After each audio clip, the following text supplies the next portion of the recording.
খণ্ডলের আসল মিষ্টি মেলা। চলে আসলাম খণ্ডলের মিষ্টি খাওয়ার জন্য।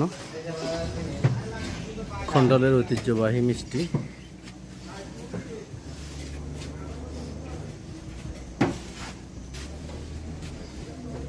খণ্ডলের মিষ্টি ফেনী জেলার ভিতরে অনেক পুরাতন,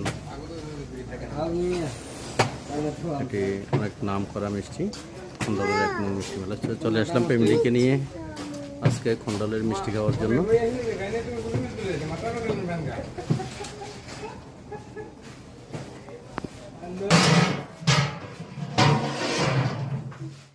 আমরা গরম গরম মিষ্টি খাওয়ার জন্য চলে আসলাম। তো এ হচ্ছে খণ্ডলের মিষ্টি, আসল মিষ্টি, যেটি এই ফেনী শহরের ভিতরে, পুরো ফেনী ডিস্ট্রিক্টের ভিতরে অনেক ঐতিহ্যবাহী।